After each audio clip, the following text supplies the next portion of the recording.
Bien, continuando con las entrevistas para nuestro programa de podcast Psicología de la Seguridad y Salud en el Trabajo, hoy tengo el agrado de estar aquí junto a nuestro estimado Daniel Alcides, ¿no? Un capo de este tema y de la psicología de la seguridad en el trabajo. El tema que hoy tal vez vamos a conversar un poco, vamos a aprender otras formas, es relacionado a buenas prácticas para la evaluación psicosocial. Mi estimado Daniel, bienvenido a este espacio. Muchas gracias, Jair, un gusto saludarte y gracias por la invitación, ¿no? Por generar este tipo de espacios para que todos los profesionales, todos los colegas que estamos inmersos en esta disciplina podamos compartir pues nuestras experiencias y sigamos aprendiendo, ¿no? Es hacer una retroalimentación de todas nuestras experiencias en este campo, ¿no? Y como tú mencionabas, vamos a tratar el tema de un poco relacionado a la gestión psicosocial. Entonces estamos prestos a cualquier inquietud, ¿no? que podamos desarrollar. Perfecto, estimado Daniel. No, el gusto es mío.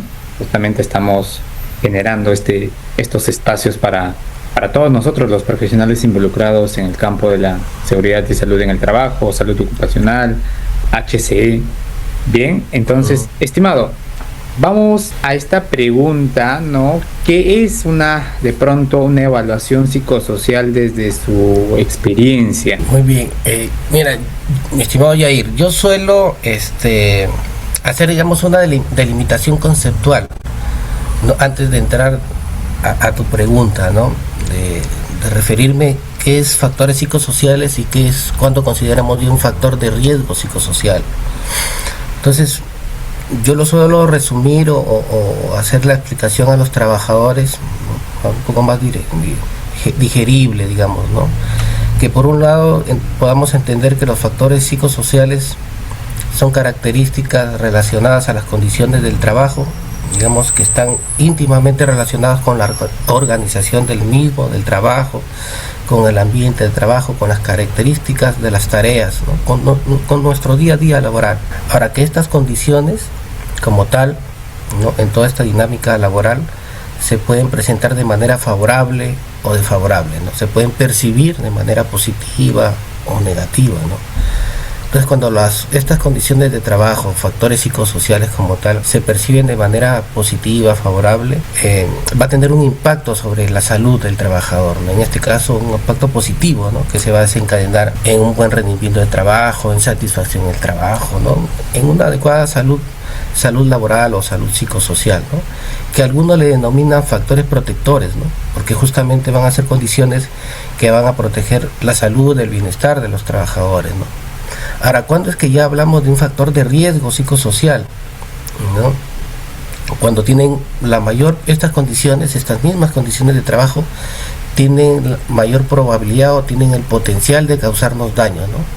Y cuando decimos potencial, ¿no? Ahora que muchos colegas en el ámbito minero nos hacen referencia automáticamente en peligros, ¿no? Porque también lo podemos encontrar en la bibliografía como peligros psicosociales, ¿no? Porque tienen la mayor probabilidad de causar daño, ¿no? Tener un impacto en la salud, en el bienestar de los trabajadores, ¿no? Y como por ejemplo, pues se puede desencadenar en un tema de estrés, ¿no? Agotamiento profesional u otros, ¿no? Como consecuencia de estos factores de riesgo, ¿no? Entonces, eso es un poco, digamos, para aclarar el concepto de los factores psicosociales, ¿no? Porque hay mucha controversia, hay mucha teoría que a veces puede confundir. Entonces trato de hacerlo más digerible, ¿no? Que por un lado, ¿no? Más allá de la confusión que pueda haber de términos que podamos encontrar, porque vamos a encontrar en la bibliografía factores psicosociales, factores de riesgo psicosociales, riesgos psicosociales que a veces se nos puede hacer el mundo, ¿no?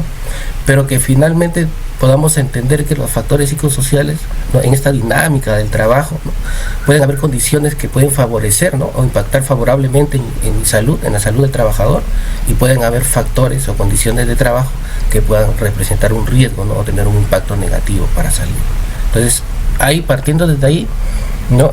Y para tenerlo un poco más claro, ya vamos a la pregunta que me has hecho, ¿no? ¿Cómo hacemos qué es una evaluación psicosocial? Es partiendo de esta definición, ¿no? Que a través de herramientas, de métodos, ¿no?, que podamos utilizar, podamos identificar, ¿no?, hacer un adecuado diagnóstico, ¿no?, a través de la identificación de estas condiciones de trabajo, ¿no?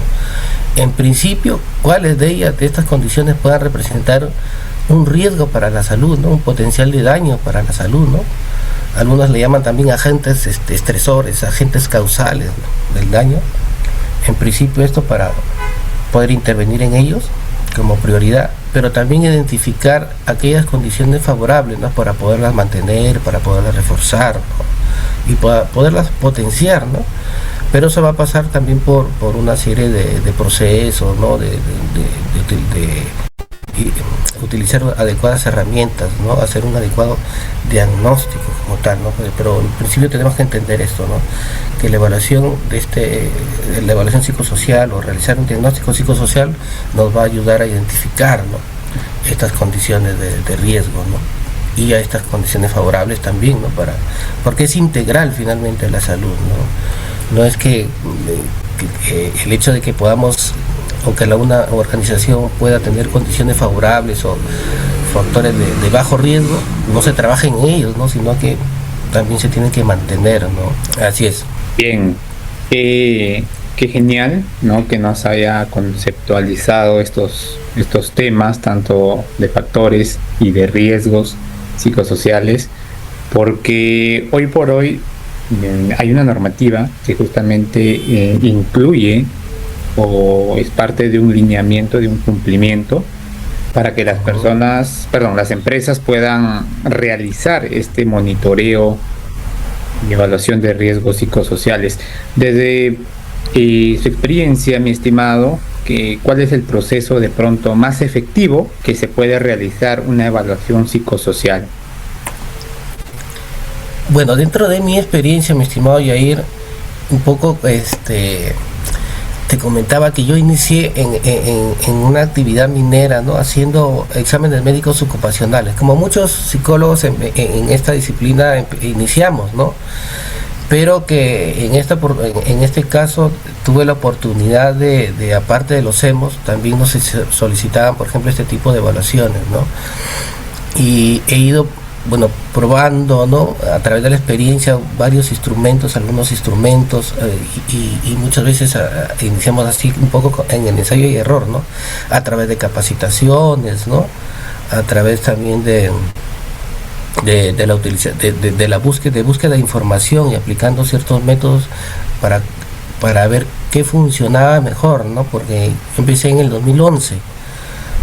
Entonces, como que no había muchas capacitaciones o cursos de especialización. En esa época en mina era difícil venir hasta Lima también para llevar cursos y tal, ¿no? Pero en la medida de lo posible pude hacer algunos, ¿no? Pero también era búsqueda de información y probar en campo cómo es que se podía obtener un mejor resultado, ¿no? Y buscando información, como te digo, ¿no? Entonces, para mí la mejor evaluación o el proceso de evaluación que se tiene que hacer es, en principio, es conocer la organización, ¿no? Cómo es la dinámica de una empresa, ¿no? Porque imagínate, pues, hacer una evaluación así, o un perfil de puesto así de sentado de mi escritorio, ¿no? Tienes que conocer el campo, ¿no? Pasearte por el campo, conocer la realidad de cada empresa, de cada proceso, buscar información, consultar con el área de SOMA, de salud, ¿no?, de otras áreas que pueda de su competencia, para ir inicialmente identificando qué situaciones o condiciones puedan estar impactando en la salud de los trabajadores, ¿no? Entonces, en principio eso es lo que mejores resultados me ha dado, ¿no? Ir a la empresa, hacer uso también de una metodología, ¿no? Que acá, por ejemplo, en Perú no se cuenta, hay metodología, no en España, la NTP, la 702, 703, que más o menos te da estas pautas, ¿no?, que hay que seguirlas, ¿no? Entonces, por eso porque ya están debidamente practicadas y comprobadas, ¿no? Y es así, el trabajo de campo inicial es básico, es primordial, ¿no? Ahí ellos, por ejemplo, se refieren en este manual, en esta guía, la identificación de los factores, ¿no? Que es a través de charlas, por ejemplo, de visitas de campo, entrevistas semiestructuradas, ¿no? Tal vez hasta focus group. Por ejemplo, hay métodos que utilizan talleres, ¿no? Yo también por ahí he utilizado algunas, estoy en proceso de elaboración de un checklist también para levantar información de ciertas condiciones de trabajo.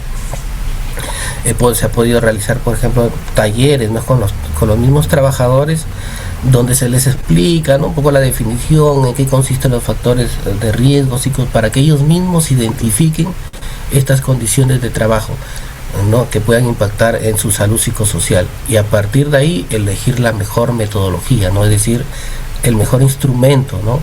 Porque el instrumento tiene que calzar con las características de la organización, ¿no? Hay instrumentos, ¿no? De todo tipo que acá que vemos que tenemos, ¿no? Que hacemos uso. Por ejemplo, hay el instrumento de la Javeriana, que dentro del cuestionario de factores intralaborales evalúa aspectos ambientales, ¿no? Si hay demasiado ruido, demasiado calor en su ambiente de trabajo, ¿no?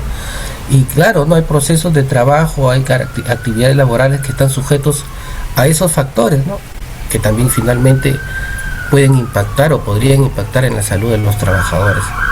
Entonces es todo un camino, ¿no? Es seguir una metodología para hacer un proceso lo más idóneo o efectivo posible, ¿no? En principio, como te decía, ¿no? Te vuelvo a remarcar que es conocer la realidad de la organización, ¿no? Ir a hacer observaciones de campo, entrevistas, recoger información, evaluaciones anteriores que han hecho, entrevistas semiestructuradas, entre otras cosas. Ese es el punto, creo que neural, o sea, el primer peldaño para el desarrollo, para que tengas un adecuado diagnóstico psicosocial, ¿no? Que acá en la realidad pues sabemos que no se cumple, ¿no? Hacemos a veces, o muchas veces tenemos que hacerlo por vía virtual, ¿no? Que no por tema de costo de la empresa, otros factores que no podemos desarrollar un diagnóstico psicosocial o desarrollar toda una metodología para hacerlo lo mejor posible, ¿no? Pero bueno, ese es dentro de mi experiencia, ¿no? Que es la más efectiva de hacer, ¿no? Empezar por el trabajo de campo, ¿no? Con ciertas, y utilizando otras herramientas de recojo de información, de observación, de dinámicas, talleres, ¿no? Y a partir de ahí a ir desarrollándolo, ¿no? Haciendo un adecuado diagnóstico, eligiendo un adecuado instrumento, ¿no? Psicosocial, ¿no? Y planteando un adecuado también plan de intervención, ¿no? Y para posteriormente hacer un seguimiento y monitoreo, ¿no? Es decir, una reevaluación de lo que se ha hecho, ¿no? Si tu programa de intervención, ¿no? Está siendo pues lo más efectivo posible, ¿no? Y si no, bueno, y en el camino uno va ajustando cosas, ¿no? Como todo programa, ¿no? Y en este tema de seguridad y salud del trabajo estamos hablando siempre de mejora continua, que también aplica para nosotros los psicólogos, ¿no? El desarrollo de un programa tiene que estar ajustado para mí, en mi experiencia, a estos procesos de mejora continua, ¿no? De planificación, embarcado en este ciclo de mejora continua, ¿no?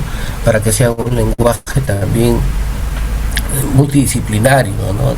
Que también lo pueda sea de fácil lectura o visión del higienista, del ingeniero de seguridad, del médico ocupacional, o sea, con ese enfoque también que no hay que olvidar, ¿no? Que lo considera, por ejemplo, también los colombianos, ¿no? Los enmarca en este proceso de mejora continua del PHBA, ¿no? Eso es un poco lo que te podría comentar, mi estimado Jair. Sí, muy puntual, concreto. Hay algo que mencionó muy interesante acerca de las herramientas. Me está comentando las herramientas oportunas para poder hacer este monitoreo o esta evaluación. Cuéntenos, desde qué herramientas de pronto sugiere usted que se pueda implementar, se pueda de pronto hacer uso al momento de realizar un monitoreo o una evaluación psicosocial. Claro, las herramientas va a depender del primer paso que te mencionaba, ¿no? Un poco de las características de la organización, ¿no? De la identificación o recojo previo, ¿no? Que pueda haber o que podamos identificar en una empresa, ¿no? Porque a veces por temas ¿cómo te puedo decir? Por temas que de mayor uso, ¿no? Más comerciales, se suele utilizar un cierto instrumento, una cierta herramienta para todo tipo de actividad laboral, ¿no? Entonces, inclusive hasta en las auditorías, muchos auditores solo conocen las que son más conocidas o las más utilizadas, ¿no? Pero hay muchas más otras herramientas, ¿no? Entonces, pero que para mí tiene que estar sujeto básicamente a las características de la organización. Como te mencionaba, ¿no? Va a depender mucho de los procesos productivos, a qué se dedica, a qué actividad está dirigida la empresa, ¿no? Si son más administrativos, puede ser el tema del Censopas, el Listas 21, ¿no? Ahora el Censopas también que ya lo tenemos adaptado acá a Perú, también es válido, ¿no? Para aplicarlo, ¿no? Pero si tenemos una empresa que está generando un tema de estrés o otros daños a la salud por condiciones ambientales que no evalúa los otros instrumentos, entonces habría que ver cuál de ellos, ¿no? La Javeriana, por ejemplo, el de intralaborales, sí tiene una parte de condiciones ambientales. Hay un instrumento también de la asociación de la EPA, ¿no? De la asociación española, ¿no? Hay una asociación que la directora es Ángeles Carrión. Ellos tienen un instrumento también que evalúan, por ejemplo, aspectos ambientales y efectos en la salud, ¿no? En la salud psicológica, ¿no? En la salud física, ¿no? En la salud social. Entonces va a depender en principio de las características de la organización para que tú puedas elegir la mejor metodología, ¿no? Ahora, porque no todas las metodologías evalúan todo, ¿no? Hay cosas que se van a escapar. Ahora, se pueden complementar con otras herramientas, ¿no? Con otro recojo de información, con los famosos focus group también, ¿no? Que esto también es una herramienta clave, ¿no? Si el instrumento que nos ha pedido, nos sugieren o que vamos a utilizar no recoge ciertos aspectos, ¿no? Que puedan estar causando daño en la salud, se pueden hacer focus group o otro tipo de levantamiento de información, hacer un cruce, ¿no? Para hacer un mejor diagnóstico. Después hay una serie de instrumentos, ¿no? Ojalá todos los instrumentos evaluaran todos los factores psicosociales, ¿no? Pero no da para tanto, ¿no? Pero hay que ver básicamente cuál se ajusta a las características de la organización, que es lo que estamos observando previamente. Es un poco lo que, en base a mi experiencia, ¿no? Genial. Sí, en relación al Censopas, ¿no? Justamente hay un curso los que utilizan la plataforma o tal vez el cuestionario y todo ello son personas que obviamente han pasado todo este proceso para que puedan realizarlo de manera oportuna. Ahora, si bien es cierto, ya nos habló bastante del tema del monitoreo, ¿no? Herramientas, pasos para poder hacer esta evaluación. Cuéntenos acá de pronto a nuestro público qué prosigue una vez que tengamos todos esos resultados. De pronto, qué resultados han sido más repetitivos en su experiencia, ¿no? Y cómo de pronto ha abordado o qué acciones correctivas ha podido usted desarrollar para estos resultados encontrados en la evaluación. Ya, ok. Lo que se suele hacer es hacer intervención en los factores de alto riesgo, ¿no? En los más desfavorables o de alto riesgo. Y hay un detalle también que uno tiene que tener en cuenta o que te da mayor luz, ¿no? Por ejemplo, el tema, lo que se observa es generalmente el tema de exigencias psicológicas, ¿no? O sea, hablamos de la metodología lista, el ritmo de trabajo, que seguro por ahí también lo has visto, que es lo más frecuente, ¿no? Y si hablamos del Censopas, es posibilidades de desarrollo en la dimensión del control sobre el trabajo y otras, ¿no? Otras que puedan resaltar, pero un poco para hacer un diagnóstico más preciso es seguir ahondando. Si las exigencias psicológicas, el ritmo de trabajo ha salido alto, es un poco hacerse ciertas hipótesis, ¿no? O hacerse ciertas cuestiones, cuestionarse por qué es que el ritmo de trabajo está alto, ¿no? Depende de los procesos, hay falta de personal, o si es que existen procedimientos establecidos, y si los existen, se cumplen, no se cumplen. Entonces ir buscando un poco la fuente, ¿no? La causa raíz de estas condiciones de trabajo, por qué es que han salido altos o se perciben altos. Porque también en la práctica, entonces, seguro también a muchos colegas les ha pasado que se ha interpretado mal ciertas preguntas, ¿no? Porque también otra variable que hay que tener en cuenta es el grado de instrucción, ¿no?, de los trabajadores. Entonces hay ciertas preguntas, ciertos ítems que no los puedan entender, que no los haya podido entender. Entonces ahí con grupos focales, con focus group, se puede aclarar o ahondar mucho más sobre ciertos factores o sobre ciertas preguntas, ¿no?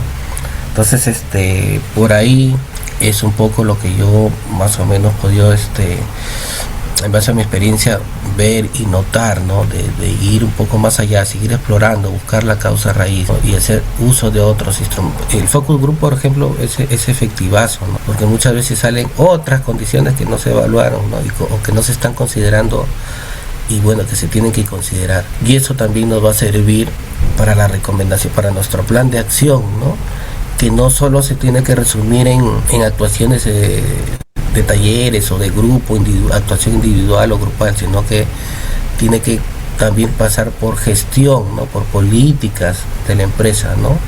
O sea, es un trabajo de todos, ¿no? Es una responsabilidad de todos, no solo con talleres o con intervención individual. Si se identificara, no va a solucionar, ¿no? Entonces tenemos que ir también a ver sobre la gestión de la misma empresa, ¿no? Sobre establecer procedimientos, políticas, ¿no? Que ellos también generen ciertas mejoras en las condiciones, ¿no? Y aplicando también la jerarquía de controles, ¿no? Que ya la sabemos, ¿no?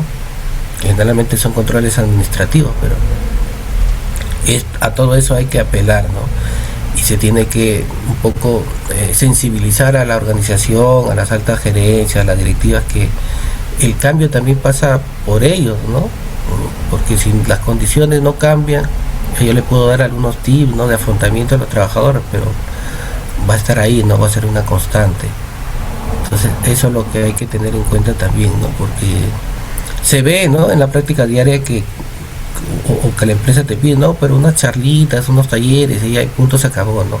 No es así, no es del todo. Ayuda, pero no es todo. Se tiene que complementar con cambios también que genere la organización, que se comprometa, ¿no?, a hacer cambios, ¿no?, que haya un efecto también, ¿no?, que contribuyan a la mejora del bienestar de los trabajadores. Por ahí, ¿qué más me mencionabas? Otro punto me mencionabas de la pregunta? Sí, bueno, ya tenemos el resultado, ¿no? Digamos, tanto estadístico como cuantitativo y cualitativo. Entonces, ¿qué más? De pronto usted tiene alguna experiencia a través de estos años que ha realizado evaluaciones y monitoreos psicosociales. De pronto por ahí le ha llamado la atención un factor tal vez con más riesgo desde su gestión. ¿Qué es lo que de pronto ha implementado? ¿Cómo lo ha llevado a cabo este resultado que ha obtenido de las evaluaciones? Ya, o sea, lo que usualmente se identifica acá en las actividades más administrativas o en ciudades son el tema de exigencias psicológicas, el ritmo de trabajo, ¿no? Muchas veces por falta de personal, ¿no? O por una mala distribución del trabajo, la organización del trabajo. Otro factor, la autonomía, ¿no? También no se tiene cierta autonomía sobre los procesos del trabajo, sobre las pausas que puedan realizar, o cierto criterio, toma decisiones sobre cómo se tiene que desarrollar el trabajo. Eso también se ha podido identificar y se ha recomendado respecto a ello. Pero algo curioso también, y ayer lo que he notado o que pude ver, es el tema de la doble presencia, sobre todo en la actividad minera. Entonces ahí he podido también ver y hemos podido hacer ciertas actuaciones respecto a ello, porque han habido casos que por temas, yo que he trabajado en mina 2814. Entonces 28 días estar en una unidad minera para muchos puede ser muy demandante, muy estresante, ¿no? Porque muchos de los trabajadores pues tienen familia. Hay muchos casos que he podido haber de, por ejemplo, de infidelidades, ¿no? De infidelidad, de, por ejemplo, de ciertas preocupaciones económicas también, ¿no? Que no hay una disciplina en sus gastos, y todos esos detalles han desembocado en no solamente en accidentes graves, sino hasta en fatales. He podido ver esas situaciones. Entonces el tema de doble presencia de problemas personales se podían identificar, y teníamos que dar pues consultoría, soporte psicológico, ¿no? Que teníamos que derivar ya una atención más personalizada, ¿no? A través del seguro o a través ya de consultoría particular, pero psicológica a nivel familiar. Y siempre hemos estado atrás también trabajando conjuntamente con bienestar social, ¿no? Haciéndole seguimiento, control, ¿no? Muchas veces nos tocaba hacer ciertas llamadas de teléfono para controlar al trabajador, como sigue, en su estado de ánimo, sus preocupaciones, pero básicamente con relaciones de pareja. Eso yo he visto, o lo que he podido ver generalmente en la actividad minera, ¿no? Y cuando he tenido oportunidad, por ejemplo, de ir a otras unidades mineras por otro tipo de cosas. Por ejemplo, he ido a hacer capacitaciones. Una vez me tocó ir a hacer unas capacitaciones también, y me quedé también todo un mes en una unidad, y se había generado tanto, bueno, la confianza, ¿no? Y tal con los trabajadores, que en la noche se iban a mi campamento y me tocaban la puerta para pasar consulta o no, consejería psicológica, ¿no? A pesar de que había un psicólogo ahí, ¿no? Pero ya tú sabes que el psicólogo está ahí presto para el apoyo, ¿no? Pero los temas reincidían en eso, un tema de doble presencia, de preocupaciones familiares, ¿no? Económicas, porque tampoco, y también se daban charlas de gestión del dinero, de gestión económica, ¿no? Porque también ahí he podido observar, no sé, tú también que tienes experiencia en la actividad minera, que hay un desorden económico, ¿no? Ya el trabajador baja días libres y caramba, es el dueño de la fiesta. Entonces hay un tema también por ahí, ¿no? O que sus parejas, sus esposas también no tienen establecido bien sus roles, ¿no? Por situaciones pequeñas llaman a su pareja, ¿no? A preocuparlo, ¿no? Entonces un poco tenía que educarse en eso, ¿no? En establecer roles, funciones, que también la pareja tiene que tomar decisiones, ¿no? Aprender a tomar ciertas decisiones sin la preocupación, o sin llenarlo de preocupación al trabajador, ¿no? Porque es ahí donde pues se podía generar un accidente, ¿no? Y más aún si es una actividad de alto riesgo, ¿no? Entonces todos esos detalles los he podido observar en la actividad, sobre todo la actividad minera, ¿no? En estos tipos de trabajo atípicos, ¿no? Y hemos incidido ahí, o personas que ya estaban pasando por procesos de divorcio, ¿no? Imagínate, pues, 28 días es la carga mental, o sea, la preocupación es alta, ¿no? Y he visto hasta fatales, o sea, han pasado hasta fatales ahí por temas así personales, de índole personal, de relaciones de pareja. Entonces ahí es como lo que más me ha marcado, digamos, ¿no? Y bueno, hemos podido por ahí que tomar ciertas acciones, y se ha podido sobrellevar, ¿no? Y hasta ataques de pánico se dan, ¿no? Y por el tema también familiar, ¿no?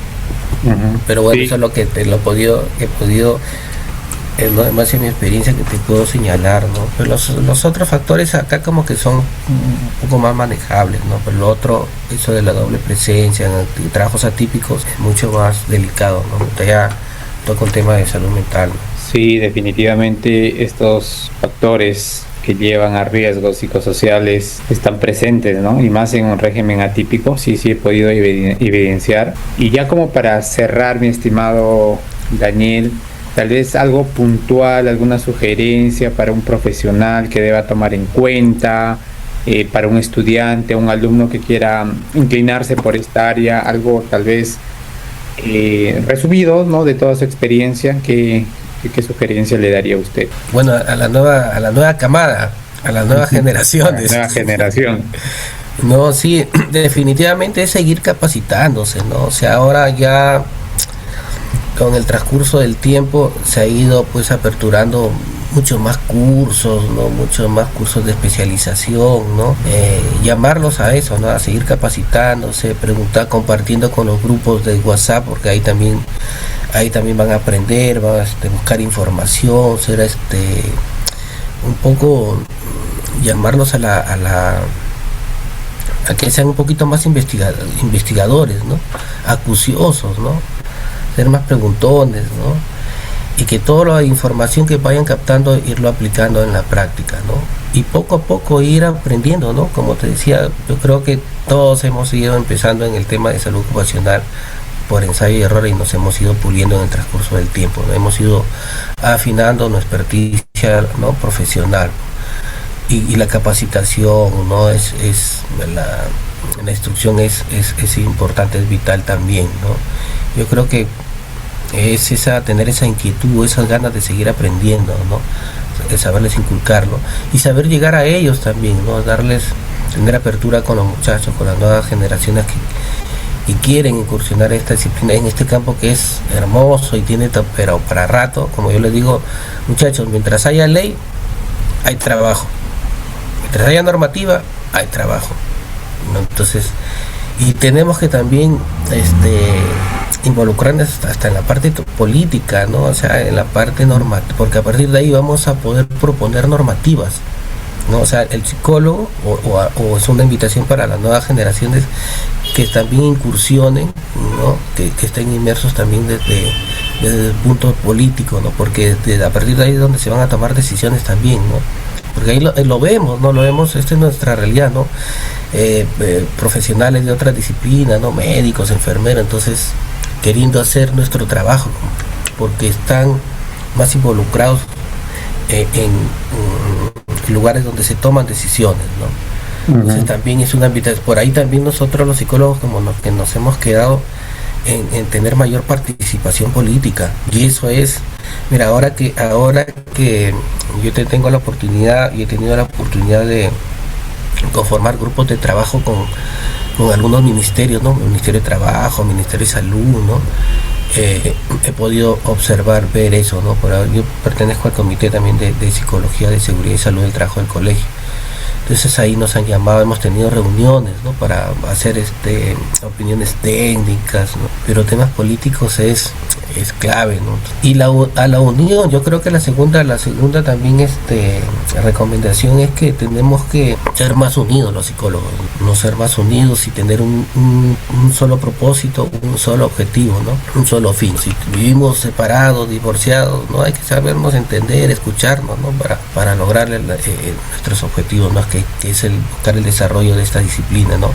Que se establezca como una disciplina como tal, ¿no? Que se le dé el espacio que se merecen, ¿no? El reconocimiento y la importancia que tenemos como psicólogos de seguridad y salud en una organización, ¿no? Entonces tenemos que llamar a la unión.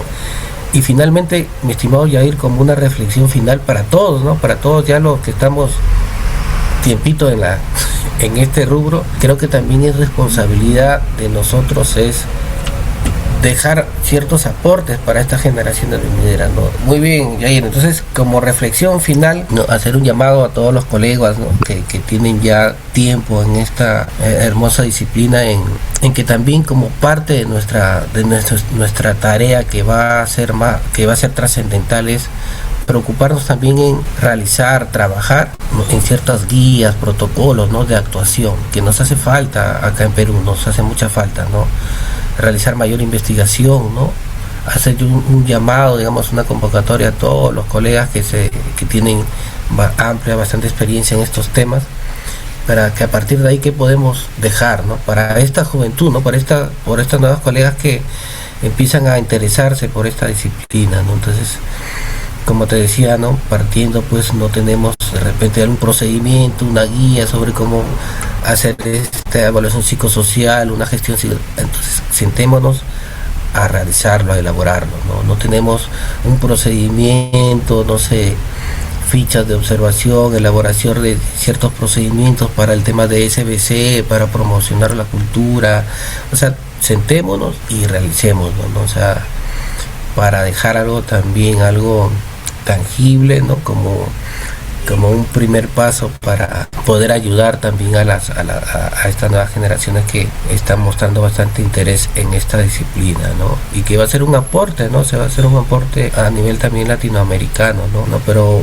todo ello va a partir de que tengamos la concepción de unirnos, ¿no? De estar cada vez más unidos. Bueno, esa sería un poco la reflexión, mi estimado Yair, y nuevamente muchas gracias por la invitación, y cualquier rato yo estoy también presto para dar también un poco, compartir un poco la experiencia, ¿no? Un poco de lo que podamos aportar y seguir aprendiendo, ¿no? Esa es la idea. Todo siempre en un proceso de mejora continua, como nos dice la normativa también, ¿no? Gracias Yair. Sí, definitivamente a usted, mi estimado Daniel. Este es un tema amplio y sabemos que dentro de la disciplina de la psicología, de la seguridad y salud en el trabajo, existen muchos temas que de pronto usted ha estado también inmerso. De hecho, que sí vamos a requerir de pronto más adelante a conversar desde otra perspectiva, tal vez con otros colegas más. La idea siempre ha sido claro de estos espacios, al menos del podcast, de generar más conocimiento, de culturizar, de dar nuestros puntos de vista, ¿no? De validar algunas prácticas, de enriquecernos, ¿no? A través de conocimiento y sobre todo conocer lo que estamos haciendo. Y yo también le felicito bastante porque sabemos de el empuje, la posición que está haciendo de su parte como gestión a nivel del Comité de Psicología de Seguridad y Salud en el Trabajo, y eso es muy bueno, muy beneficioso para todos nosotros. Nuevamente le agradezco mucho y gracias por estar presente aquí. Gracias, Jan.